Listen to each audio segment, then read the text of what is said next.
Publicados en la plataforma de Amazon, Bitácora Diario de un Navegante por la Vida, Testimonio de Vida sobreviviendo al cáncer de médula ósea, Un día de estos, Aventura en las rutas Bogotá-Girardot-Bogotá, Santa Marta en los ferrocarriles nacionales de Colombia, columnista para los diarios virtuales Las Dos Orillas, periódico mío, podcasts para Mad Cats de España, editorial Rincón del Lector, podcasts, puntos de mira, temas sociales, bueno, mejor dicho, tiene unos temas que ahorita los va a compartir. Bueno, aquí con un amigo de la casa, este amigo de la casa, Álvaro de Jesús Forero, tiene ya un bagaje, yo diría impresionante en todo lo que tiene que ver con las redes sociales, con la escritura, con el libro que se está haciendo el lanzamiento el día de hoy, que es Bitácora. Y todo eso me lleva entonces a pensar, como primera medida y como para abrir ese conversatorio, Álvaro, que es el lanzamiento de tu libro, que por fin fue publicado, ¿cierto? Por fin, porque es que uno muchas veces piensa que los escritores les queda muy fácil hacer los lanzamientos de los libros, que les publiquen los libros. ¿Y cuánto tiempo más o menos duró la publicación, para la publicación? Bueno, el libro yo lo comencé a escribir en la clínica, estando en el proceso de trasplante de médula ósea. Yo había comprado un portátil para jugar un simulador aéreo, porque a mí me gusta ir una forma de salirme de la habitación, porque iba a estar un mes encerrado en una habitación hermética, ¿no? Donde no se puede abrir ni siquiera una ventana, ni tenía visitas. Y esa era una forma de irme lejos. Luego, a través del sacerdote que me subía a la comunión todos los días, los primeros 15 días, él me propuso, me dijo: Álvaro, usted ya que tiene ese portátil ahí, ¿por qué no me escribes una nota para que yo pueda compartir con los parientes de los pacientes, que es con los que más problemas tenemos, en una homilía, desde su condición en la unidad de trasplantes, que era una condición muy delicada? El mieloma múltiple es cáncer de médula ósea. Entonces yo le dije: bueno, padre, sí, y para ir más ligero, el momento antes de la reinserción de las células madre en el organismo mío, la noche anterior me acordé del escrito del cura, yo no lo había hecho. Entonces arrimé la mesita donde tenía el portátil, lo hice, lo metí en un CD, se lo pasé a la enfermera y le dije: por la mañana, por favor, al padre Francisco cuando suba. Eso fue un jueves. Al domingo siguiente subió el padre, ya no podía entrar en la habitación. Entonces me dice a través del vidrio de la puerta, me dice: Álvaro, la gente se le salieron las lágrimas con lo que tú escribiste. Y yo: ¿en serio, padre? Y me fui a mirar qué había escrito, porque yo realmente no lo releí. Yo solamente corregí ortografía y lo hice a oscuras, porque ya me tenían amenazado que me iban a quitar el computador por estar volando a la madrugada. Entonces ahí, a partir de eso, dentro de la misma clínica, en los días posteriores se me ocurrió, dije: yo quiero escribir como un artículo para una revista o algo así. A mí me había gustado mucho la escritura toda la vida, pero no me había iniciado como escritor, por muchas razones. Pero en ese momento dije: yo voy a hacer este escrito, lo voy a tomar y voy a hacer un artículo con esto. Y poco a poco se fue construyendo el libro. Eso no salió de la noche a la mañana, ni yo lo pensé como un libro. Me tardé 2 años en escribirlo, que no es nada sencillo. Y luego, eso fue del 2008 al 2010 en escribirlo, ¿no? Y del 2010 a comienzos de este año en publicarlo. Para que ustedes vayan viendo lo difícil que es para un escritor, cuando uno no tiene todos los recursos del mundo, lograr publicar uno de sus libros. Yo comencé a escribir a partir de ahí en las redes sociales, a escribir columnas, a hacer pinitos y dele, y escriba. En medio escribí otro libro que se llama El vuelo de las águilas, que es expedición para Llanes de Cali, o sea, por todas las cimas, desde Pance hasta Peñas Blancas, 9 días, una espectacularidad de libro, son 74 fotografías, ese está por salir, ya está en maquetación.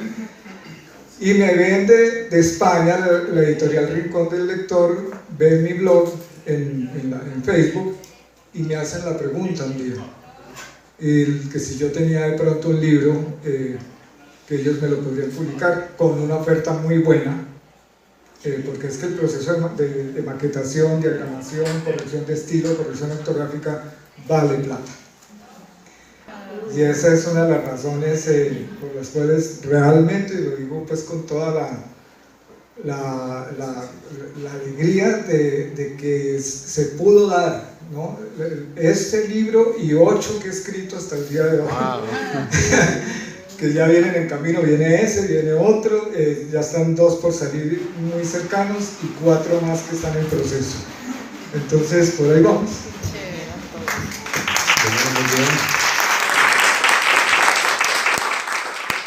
Y entonces uno se pone a pensar, listo, imagínate, ya estamos hablando de 12 años, ¿no? O sea, hacerlo, escribirlo, pensarlo, tal, y 10 años después para la publicación.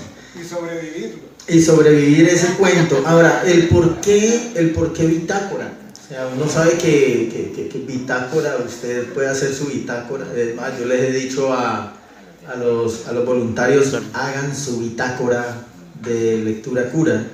A los promotores que formas, haga la bitácora de promoción de lectura. ¿Por qué bitácora? Bueno, esa es una pregunta que realizo varias veces, ¿no? Porque cuando yo comencé a escribir en la clínica, cuando comencé a hacer el artículo en la clínica, no el libro, lo que hice fue un recuento desde el día que entré hasta donde iba y escribí hasta donde pude, no hasta que salí de la clínica. Porque después de la reinserción de las células madre en el cuerpo, viene lo que se llama el periodo de aplasia. Entonces uno comienza a secarse lentamente, ¿no? Como si le sacaran la savia a una planta, y comienza uno a descender, y cada vez estaba más débil, pero muy tranquilo. Entonces mi esposa me decía, si usted se hubiera muerto en estos días, se hubiera muerto con una tranquilidad increíble, porque estaba súper tranquilo. Y entonces la llevé hasta ahí. Hay un punto, o sea, el libro lo interesante es que inicia con un recuento de la vida mía y cómo llegué a ese momento, el periodo de la clínica, que es en el momento en que lo escribí, y luego el periodo posterior de la clínica, más o menos hasta el año pasadito, el año 2009. Pero lo llamé bitácora precisamente fue porque se llevó esa bitácora como el diario que lleva un marinero, un capitán de navío, sobre un viaje durante esos días, ese mes de la clínica. Ese fue el motivo del nombre. Bien, mucha gente le dice a uno cuando llega a los hospitales con los voluntarios, bueno, vamos a hacer lecturas en voz alta. Los voluntarios entonces te dicen, ¿y cómo hago? ¿Yo cómo abordo una persona que yo no conozco? Mire que entonces, y entonces empiezan a explicarles cómo hacer, bueno, por ahí los voluntarios ya saben que hay una pregunta, un saludo que no debe hacerse. ¿Cómo es? ¿Cómo está? Buenas, ¿cómo está? No, yo aquí canalizado, ¿Cómo hace Álvaro de Jesús para esa enfermedad terrible? Porque es una enfermedad terrible, un cáncer de médula ósea. ¿Cómo hace Álvaro de Jesús para encontrar en la escritura como esa tranquilidad y ese bálsamo que necesitabas en ese momento?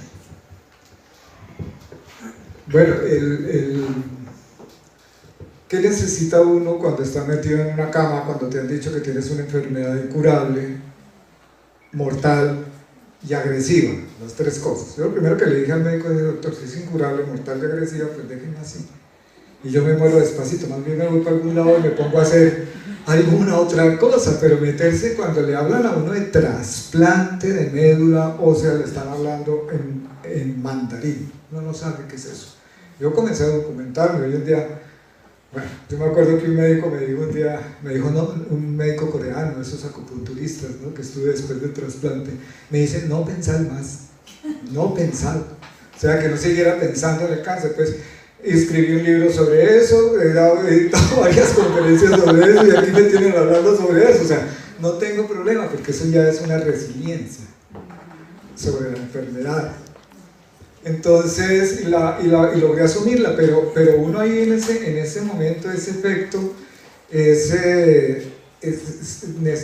la escritura, como me hizo, digamos, el puente con el simulador aéreo para lograr salir afuera de esa habitación y todos esos miedos, como cuando me pregunta el psicólogo, me dice Álvaro, ¿usted qué ha pensado de su enfermedad antes de entrar a la clínica, ¿no? al proceso?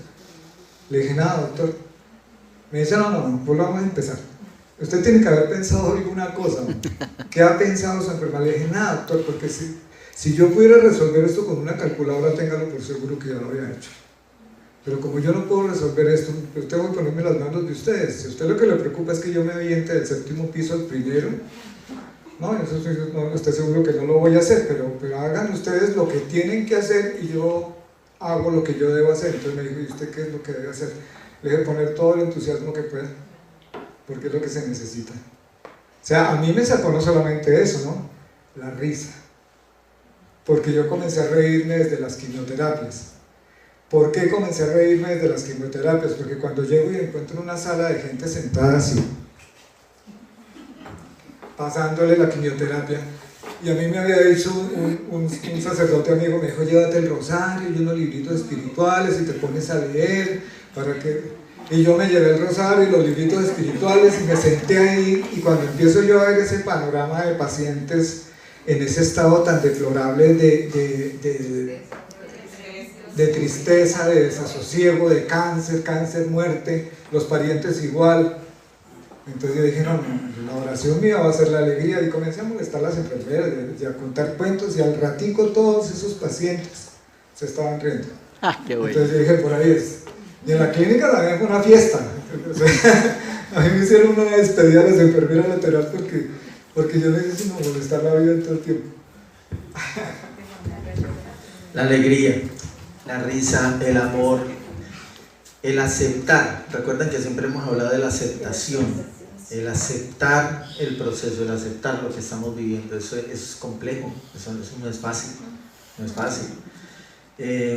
Y entonces, lógico, encuentras la risa, encuentras la escritura, pero no podemos olvidarnos de un componente crucial, y es tu familia.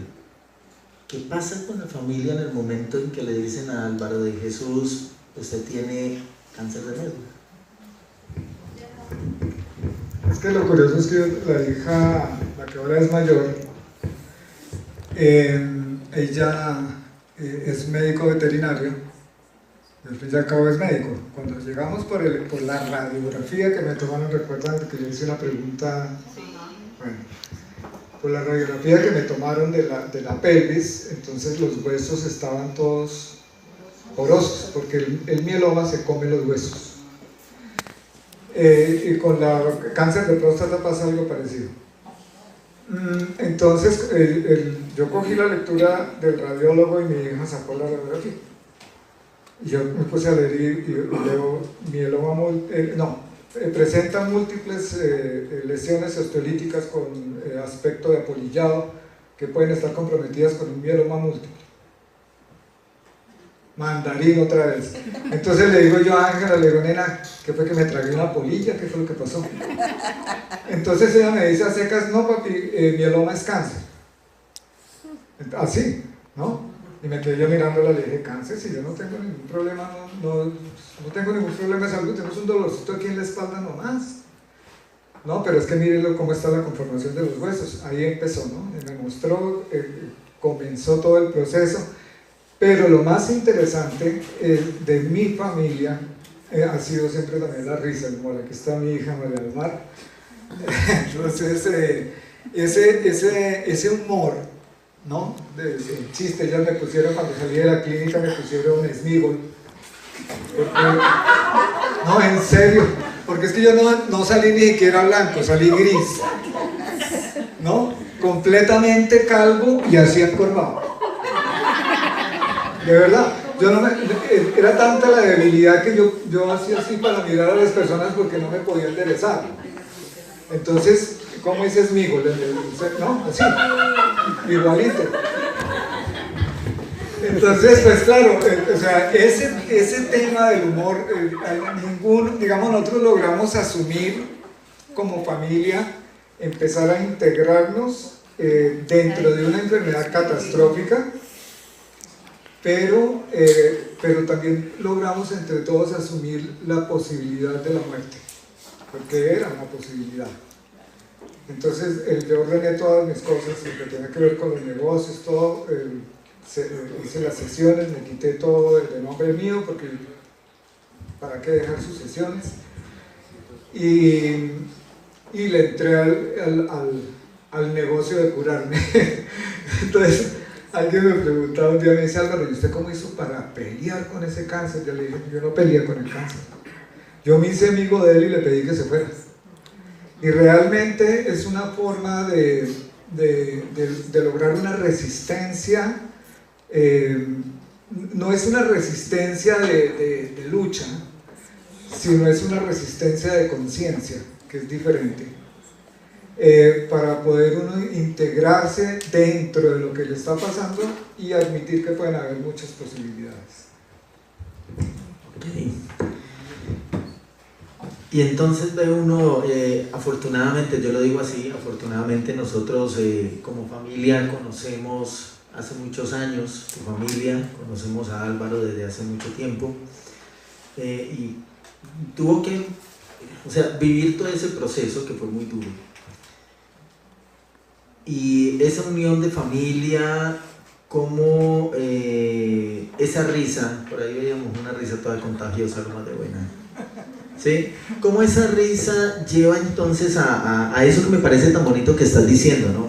No es entrar en esa lucha y en esa pelea, sino, venga, yo me hago amigo, ¿ya? Y pues, qué amigo que levantó, porque uno hacerse amigo en un cáncer, Dios mío bendito, qué cosa tan impresionante, Dios nos proteja. Y la próxima pregunta que te voy a hacer tiene que ver mucho con eso. Una cosa es esa parte psicológica de aceptación, la parte física también se ve deteriorada. ¿Cómo influye esa parte espiritual? Pues bueno, yo tengo que decirlo también, porque uno tiene que ser honesto con lo que es. Yo soy creyente en Dios. No lo fui durante 20 años de mi vida, de los 13 años a los 33. El mieloma me viene a los 54, yo no me hice creyente por la enfermedad. Dios jugó un papel muy importante en todo ese proceso, porque es un canal de comunicación y de paz, eso es lo que significa, ¿no? Digamos, quitando tanta... Uno tiene que comenzar a desaprender muchas cosas que le han enseñado de chiquito, ¿no? Como que Dios es un viejito de barba blanca, así todo gruñón, con un dedo así esperando que uno lo embarre para el infierno. No, ese no es Dios. Yo aprendí, un día le dije a alguien, le dije, yo conozco los sentimientos de Dios, y me dice, ¿cómo dices eso si nadie conoce los sentimientos de Dios? Le dije, no, si tú no te conectas con Dios, nunca vas a conocer los sentimientos de Dios.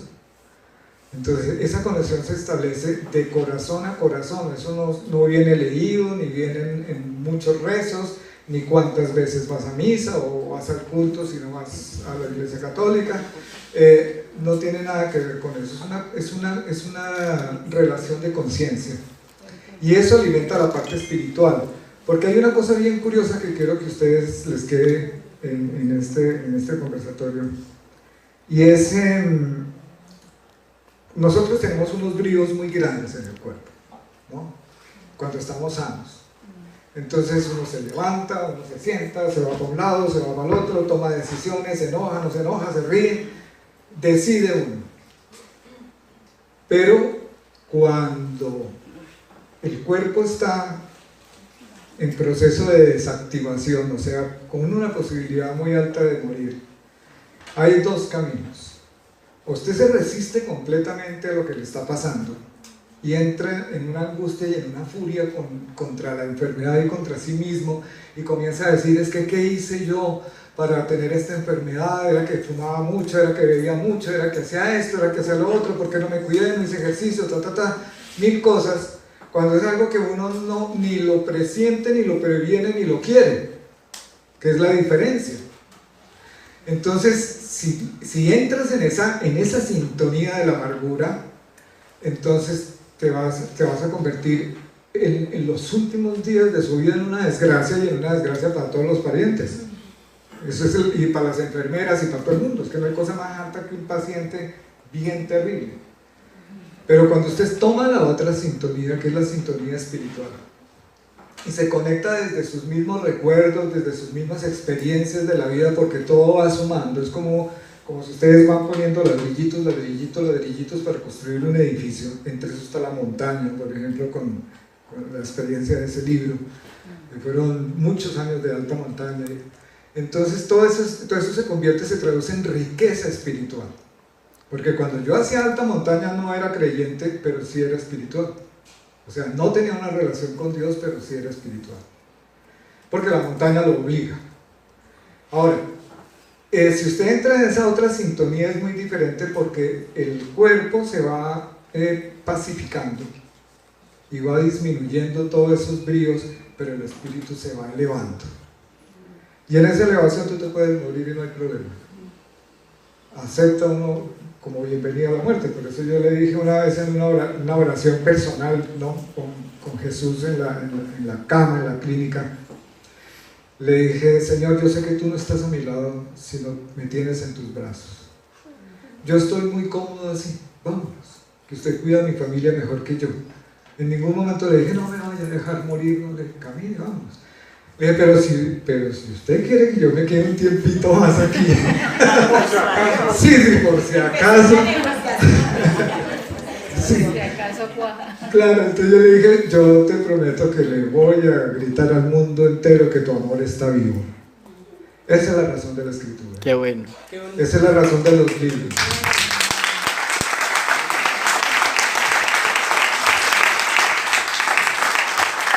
Ahora, si ustedes se preguntan cómo es posible eso, no, pues Álvaro anda viajando por todos los países del mundo y en auditorios llenos de gente. No, bueno, de pronto.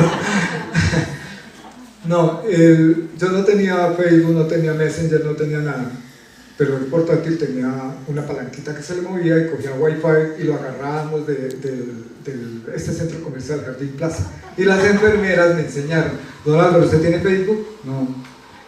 ¿Tiene Messenger? No. ¿Tiene esa otra cosa que se llama Skype? En ese tiempo que estaba de moda. Le dije, no. Me dice, ¿qué tiene? Le dije, cáncer. Eso era lo que tenía.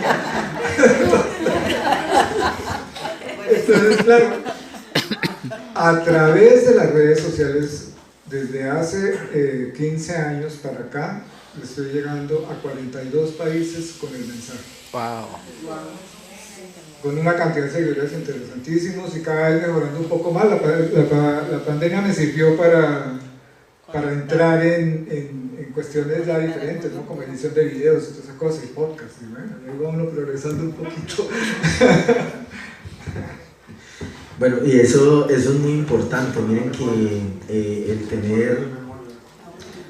el tener la posibilidad de encontrar, yo le llamo a eso las válvulas de escape, ¿sí? Encontrar esas válvulas de escape.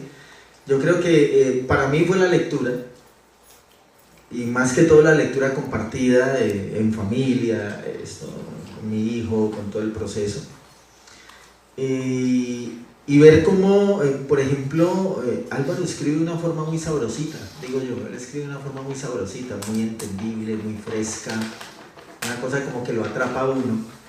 Entonces cuando veo, él me envía a WhatsApp, me dice, que voy a tener una charla con fulano de tal en España, que, en España, miremos a ver. Eso sí, yo no hablo de política con él, cada uno tiene sus perspectivas y algo que yo sí digo, yo por lo menos de política y de religión no hablo y ustedes lo saben muy bien porque pues de ahí no vamos a salir nunca, pero sí encontramos puntos de equilibrio. Cuando llegas a esas redes sociales, en ese tiempo Facebook, en Facebook, que ni siquiera los hijos fueron capaces de enseñarle a entrar a Facebook ni crear su Facebook, fueron las enfermeras. ¿Y cómo viste ese potencial allí? O sea, ¿cómo hiciste para, y fuera de eso, todo lo que escribís? Porque es que uno se queda asombrado de ver que este hombre tiene, ¿cuántos seguidores tenés? Eso es... En la página son 8.000, en el perfil son más de 4.000. 8.000, 4.000, entonces eso súmele, eso vaya sumándole, eso es una cantidad de gente que lo está viendo, lo está leyendo, lo está escuchando, porque él tiene todas estas cuestiones con rincón del lector que llama en España. Entonces cuando llegas allí, y ya esta es mi última pregunta porque quiero darle espacio a que formulen alguna pregunta al público. Ese potencial, ¿cómo lo ves hoy día para Álvaro después de haber salido de esta enfermedad? ¿Cómo lo ves ahora que ya sos escritor? Esa es una pregunta, ¿no? A ver, es una satisfacción porque en primer lugar estoy haciendo lo que me gusta, ¿no? Yo toda la vida trabajé como comerciante para levantar una familia. Pero al final de la vida, ¿no? O digo yo al final de la vida, es que cuando estoy en la cama de una clínica con un proceso como ese que tardó 2 años entre quimioterapias, clínica y recuperación, cuando todo se creía acabado, cuando no... Más adelante, el futuro, cuando yo pensaba de esa manera, decía, yo ya no puedo mirar el futuro allá, sino tengo que mirarlo aquí, o sea, al día siguiente. Entonces, le cambia a uno absolutamente todo, ¿no? Y le ayuda también a poderse enfrentar, mirar de cara a las posibilidades que puede tener. Entonces la escritura, ¿qué viene a ser? Viene a ser como un río que lleva agua y que es interminable esa agua, y es allí cuando todo está pensando en que se acababa, es donde todo comienza, o sea, es un nuevo comienzo. Mire que aquí hay una cosa interesante, ustedes que yo también soy promotor de lectura, estoy certificado. Cuando ustedes se enfrentan a un paciente, no vean un muerto, tampoco le tengan lástima. Lo último que uno necesita como paciente es que le tengan compasión. Pobrecito, ¿no? Como decía José Luis, ¿y usted cómo se siente? Hombre, ¿cómo se puede sentir uno conectado con un catéter por aquí y del color de la pared? Es una cosa muy tenaz. Pero lo que el paciente necesita es afecto y muchas veces que lo escuchen. Ustedes, lo que tiene que lograr es lo mismo que con la escritura. Cuando uno escribe una columna para publicarla, el propósito de esa columna no es que yo quiero imponer mis ideas y quiero escribir mis ideas y que los demás se lo aguanten como vienen, sino cómo conecto con los demás. Cuando yo comienzo a escribir sobre la fe, era más difícil que sobre política, porque es que a mí me gusta también la política y lo social. Aquí hay un amigo, doctor Fabio, que ha sido lector mío sobre política. En política es mucho más fácil, porque uno puede manejar sus ideas, pero cuando tú comienzas a escribir sobre temas espirituales, yo lo primero que me encuentro en las redes sociales es con la pelea, católicos protestantes. Y yo dije, no, yo no me quiero meter en esos zampapalos, pero yo quiero hacer lo que yo le dije al Señor que iba a hacer, pero no ahí. Y comencé a ingeniarme la forma de escribir en lo que nos une, no en lo que nos separa, porque son muchísimas cosas las que nos unen a todos los seres humanos, no solamente en ese tema, sino en otros más que los que nos separan. Al enfermo lo que necesita el promotor de lectura para poderle entrar es conectar con el enfermo, y todos los enfermos son diferentes. Y si ustedes quieren saber qué quiere leer el enfermo, pregúntenle a la familia más o menos sobre sus gustos, ¿ya? Porque si al tipo no le gusta la poesía, pues no le van a leer poesía. Entonces, pero siempre llevarles esa energía, porque no es, en la cama no está un posible muerto, sino está un posible recuperado. Son 15 años, a mí me pusieron de 3 a 5 años de sobrevivencia, ya llevo 15 y vamos para adelante. Muy bien, Álvaro.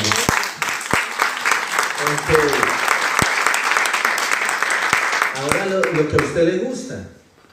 ¿Quién tiene alguna pregunta para Álvaro? Pues escuchándolo, quería como agradecerle que no se ha fijado tanto en los médicos, ¿no? Porque es un golpe fuerte, sí, o sea, hay que decirlo, y tienen muchas razones los que lo hacen, ¿no? Pero digamos que él ha tenido probablemente una experiencia que sí me gustaría que nos contara ese pedacito, o sea, cómo le fue con ese equipo de trabajo que bien dice usted, Alicia, no me miren con la cinta, pero tuvo que haber ahí un equipo que le brindó algo que lo tuvo también como tan conectado con esa realidad, ¿no? Claro, mire, comienza desde el médico general, que se intriga por el dolor que yo tenía en la cadera y por una punzada cuando me hizo un movimiento que me dio en donde se une el fémur con la cadera. Entonces por eso dijo, venga, hagamos una radiografía. Sin esa radiografía yo no estaba aquí. Luego podemos hablar del doctor Correa aquí en Popayán, allá en Popayán. El espectacular, el hematólogo. O sea, demasiado humanos para lo que uno se espera, porque uno al principio entra como así a ver, hijo, no, qué pereza los médicos, especialmente yo que no me he enfermado nunca de nada. Y luego las enfermeras en el hospital de Popayán, en la sala de quimioterapia. Yo llegaba y casi que me entraban cargado, llegó la alegría, me metían. Entonces, después el doctor Joaquín Rosales de la Fundación Valle del Lili, las enfermeras, la humanidad de la Fundación Valle del Lili no tiene igual, es espectacular. El trato, las jefes de la unidad, ellas se metían a la habitación mía a ver novelas. Era la recocha, porque es que esa unidad de trasplante está llena de niños con leucemia, ¿no? En su mayoría, y tienen unos sufrimientos muy tenaces y unas hospitalizaciones muy largas, porque ellos reciben de donante y les da lo que llaman injerto huésped, infecciones urinarias y de todo, y eso uno les escucha los gritos a los niños. Yo era el único paciente de mieloma múltiple en ese momento en la unidad.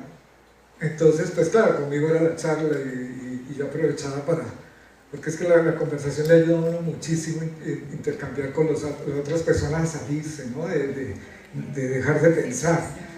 Pero la atención, inclusive la EPS, no tengo ni una queja.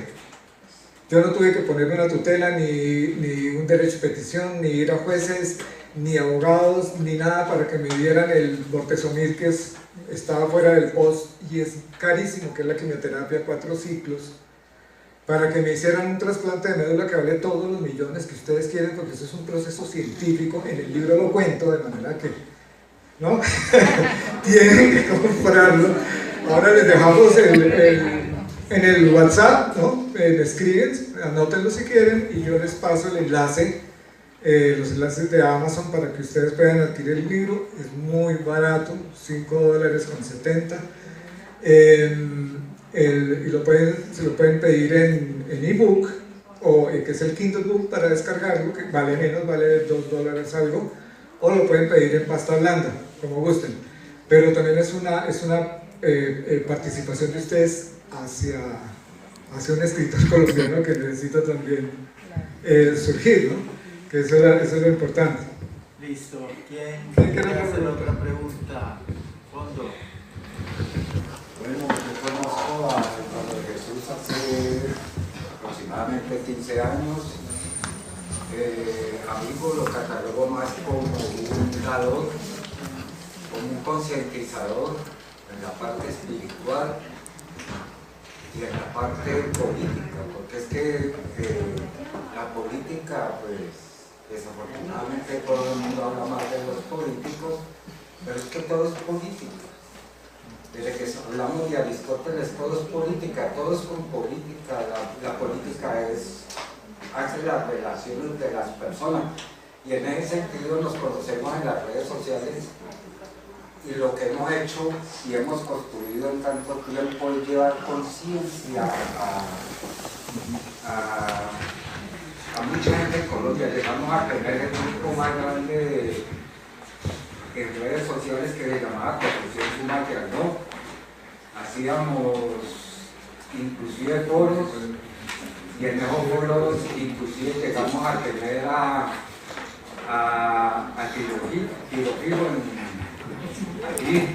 Es decir, llegamos a tener una cantidad de políticos muy importantes, nos pedían que los entrevistaran y bueno, actualmente Álvaro tiene mucha fuerza en ese sentido y como te digo, Álvaro es un dador, un concientizador, sobre todo un maestro, alguien que con su experiencia de sus años y su intelecto le puede dar y aportar muchas cosas a mucha gente, ¿no? Eso es lo bonito de tener buenos amigos, ¿no? Que hablan bien de uno. Dime. Bueno, lo primero que manifiesto es la gran satisfacción de haber participado todo el día en este evento. Nunca lo había estado y me siento enriquecido, ¿no? De muchos ángulos, ¿no? Todo tiene para mí mucha importancia como aprendizaje. Pero en el caso particular tuyo, siendo todas las conferencias, los aportes muy valiosos, yo veo que ese testimonio de vida que nos compartes nos enseña mucho más todavía frente a un reto. Es algo inevitable, pero llegará la muerte. El ser humano, como dice Buda, estamos determinados por el envejecimiento, por la enfermedad y por la muerte. Y la muerte, obviamente, es un tema que muchos tratan de evitar para no amargarse, como se dice en la vida. Yo después de que leí un libro que me marcó, que se llama De cara a la muerte, de Isa Fonnegra de Jaramillo, una tanatóloga muy conocida, es un libro para mí interesantísimo, maravilloso. Pues también ese es un tema para mí muy recurrente, como lo es la vida, como es el tema de la felicidad, en fin, todo ese tipo de temas que están rondando.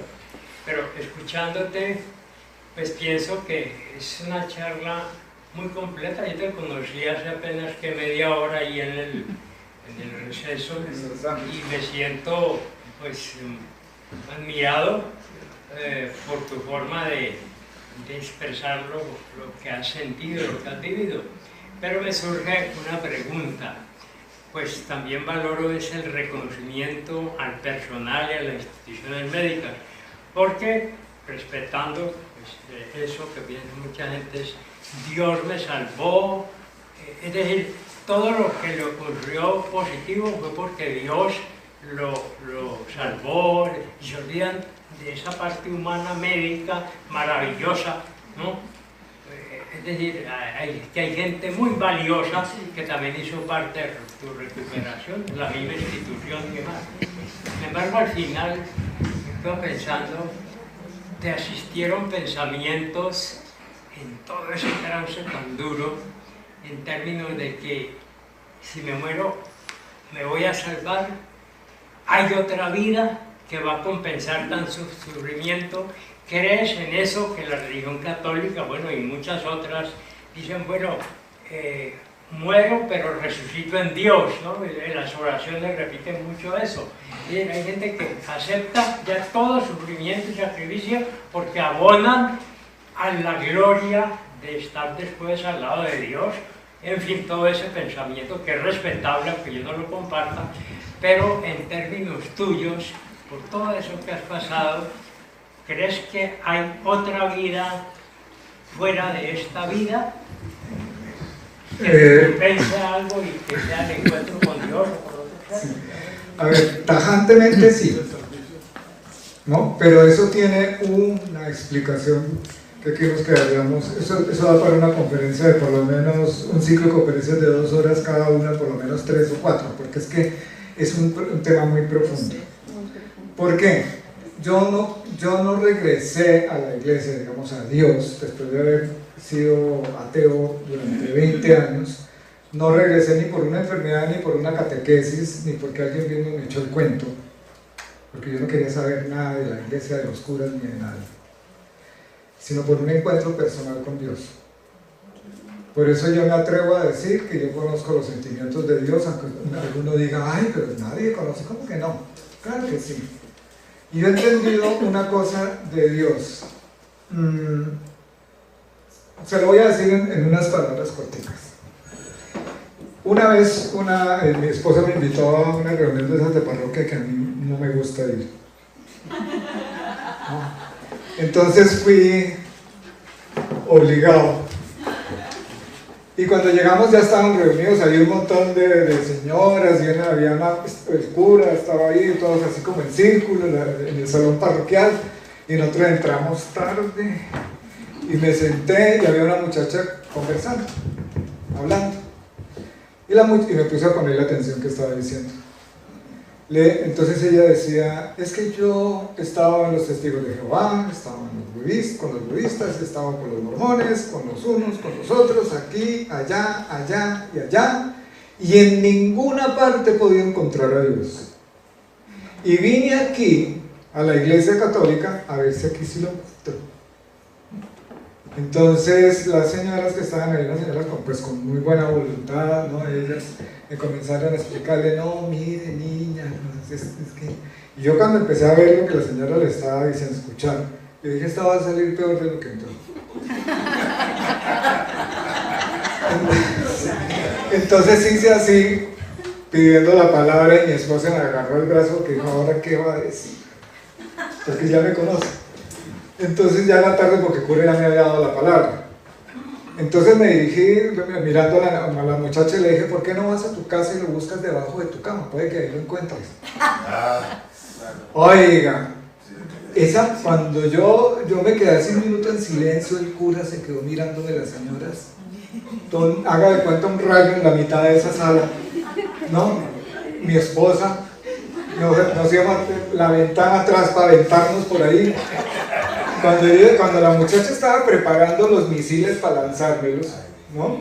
Entonces le dije, no, espera un momentico, yo no estoy tratando de burlarme de usted.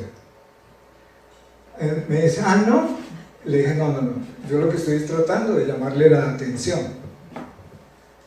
Sí, metiéndome debajo de la cama, le dije, no, eso es una metáfora para que usted entienda una cosa, que usted ha estado buscando a Dios en muchos lugares, y todos esos lugares están fuera de usted. Y en el único lugar donde no lo ha buscado es dentro de usted. Hágase que ahí lo encuentra. Y la muchacha se quedó mirando, porque sabe nada de ella, no sé si ¿no? Pero se quedó mirándome y entendió que es en el único lugar, y esa es la respuesta para ti. Cuando yo me fui de la iglesia, me fui enojado con la iglesia, con los hombres en la iglesia. Y posteriormente me enojé con Dios también. Pero cuando regresé porque entendí que no había mirado por estar mirando lo que hacen los hombres y por tener un Dios exterior, pero yo no llego a la iglesia detrás de un cumplimiento, sino es un momento que se lo dedico a Dios, porque igual en la iglesia, en la casa, caminando, en cualquier parte, porque somos autoportantes de Dios por medio del Espíritu Santo. Esto que le estoy diciendo ya